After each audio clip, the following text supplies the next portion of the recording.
Nascido em 26 de setembro de 1951, no Brooklyn, Nova York, Ronald Joseph Deffiel Jr.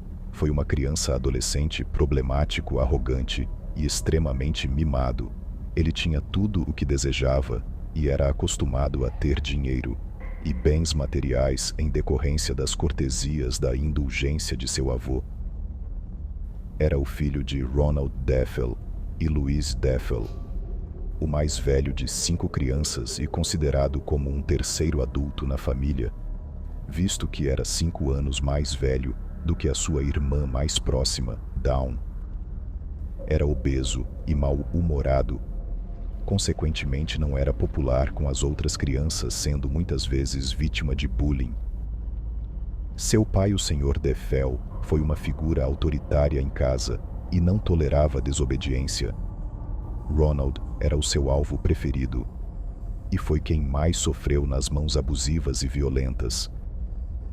Tempos depois, com mais idade, o pequeno Ronald tinha decidido que não seria mais submisso e que não aceitaria o abuso de seu pai.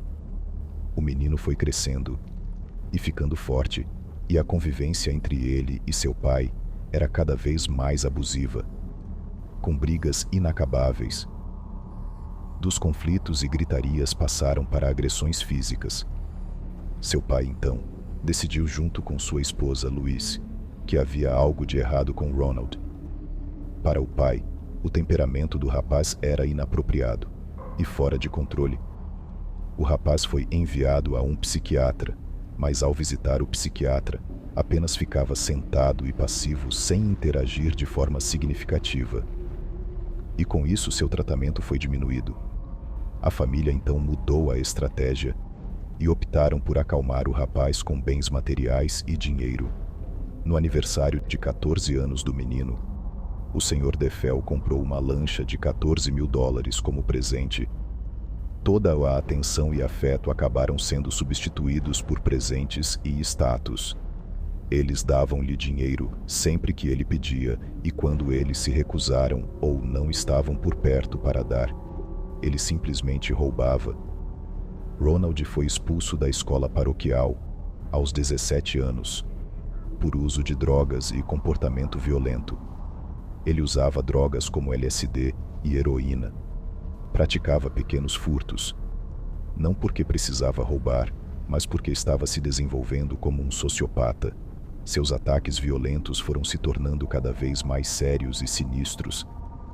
Certa vez, em uma viagem de caça com os amigos, ele apontou uma espingarda carregada para um amigo rindo, como se aquilo fosse uma grande piada. Em 1965, eles compraram uma grande, bela casa e se mudaram na expectativa de viver em momentos felizes e tranquilos. A casa era situada na Avenida Ocean, número 112, em MTV, Nova York, Estados Unidos.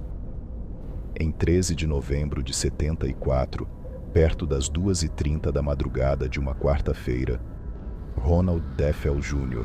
pegou uma espingarda 336, calibre .35, a carregou e silenciosamente caminhou para o quarto dos seus pais. Abriu a porta de nenhum de seus pais acordou. E então ele disparou seu primeiro tiro nas costas de seu pai. Enquanto ele dormia de bruços, a bala atravessou um dos rins do Sr. Deffiel e saiu pelo seu peito. Ronald disparou uma segunda vez, e esta munição rasgou a coluna de seu pai, parando no pescoço com os estilhaços. Ficando alojada ali, sua mãe Louise despertou com um barulho, mas não teve tempo de entender o que estava acontecendo. O rapaz disparou, e a caixa torácica da mãe foi destruída e o seu pulmão direito colapsou com as explosões dos disparos. Um fato estranho nesse caso é que nenhum de seus irmãos pareceu escutar os tiros de Ronald. Então ele foi até o quarto dos seus irmãos mais novos, que dividiam o quarto, e nele haviam 2 camas de solteiro. Ronald se posicionou entre as camas e disparou sobre os meninos que estavam dormindo. Um disparo para cada um.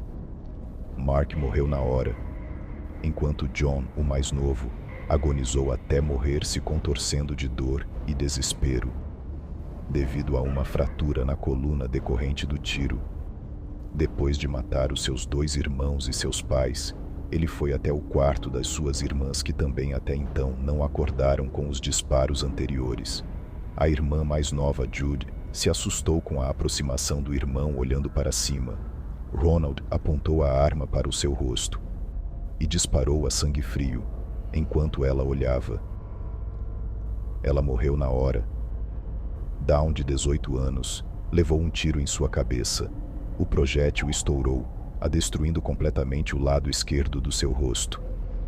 Depois do massacre, por volta das 3 da manhã, o rapaz passou 15 minutos limpando os restos mortais de sua família. A única testemunha no bairro que ouviu os disparos, possivelmente, foi o cachorro que estava preso na coleira. Em seguida, Ronald DeFeo Jr. foi até o Henry's Bar, que ficava no mesmo bairro em MTV. Chegando lá, declarou: "Vocês têm que me ajudar. Acho que minha mãe e meu pai foram baleados." Ronald e um pequeno grupo de pessoas foram para casa, que não ficava muito longe dali. Uma pessoa do grupo, Joe, fez uma chamada de emergência para a polícia do condado, que procurou a casa e descobriu que 6 membros de uma mesma família foram assassinados em suas camas. Ronald DeFeo Jr. foi levado para a delegacia local para sua própria proteção. Depois de sugerir aos policiais na cena do crime que as mortes tinham sido realizadas por uma máfia ligada a um homem chamado Louis Falini. No entanto, uma entrevista com Ronald DeFeo na delegacia revelou inconsistências sérias na sua versão dos acontecimentos, e no dia seguinte ele confessou a realização dos assassinatos, dizendo aos detetives: "Quando eu comecei, eu simplesmente não conseguia parar. Foi tudo muito rápido." O julgamento de Ronald DeFeo começou em 14 de outubro de 1975. Ele e seu advogado de defesa, William Weber, montaram uma defesa alegando insanidade, mas o que foi considerado é que, embora o rapaz realmente fosse um consumidor de heroína e LSD e que tinha transtorno de personalidade antissocial, ele estava consciente de suas ações no momento do crime. Existem algumas controvérsias inexplicáveis sobre este caso.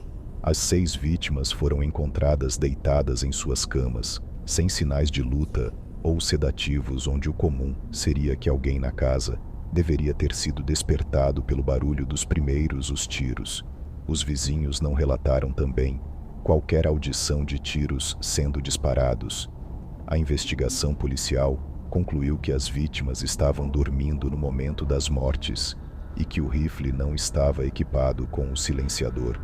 Os agentes da polícia e o médico legista que participou da cena ficaram inicialmente intrigados com a rapidez e a amplitude das mortes e consideraram até a possibilidade de que mais de uma pessoa tinha sido responsável pelo crime.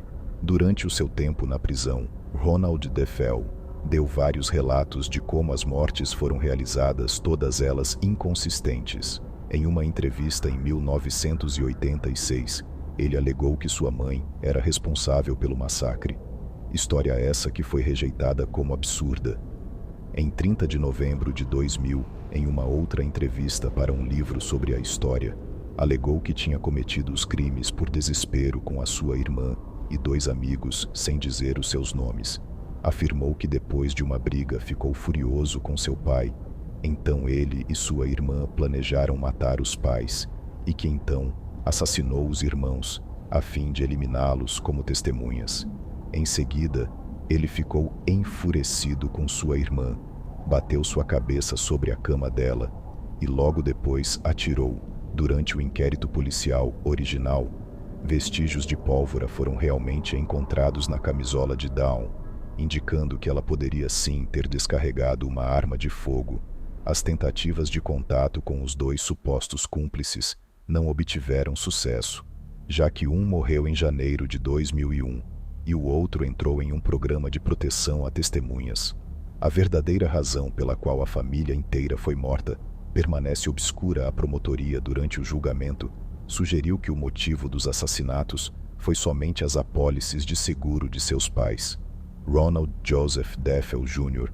foi julgado e condenado em 1974 pelo assassinato de seu pai, sua mãe, 2 irmãos e 2 irmãs a sangue frio. Ronald Deffel é psicopata com uma mente diabólica.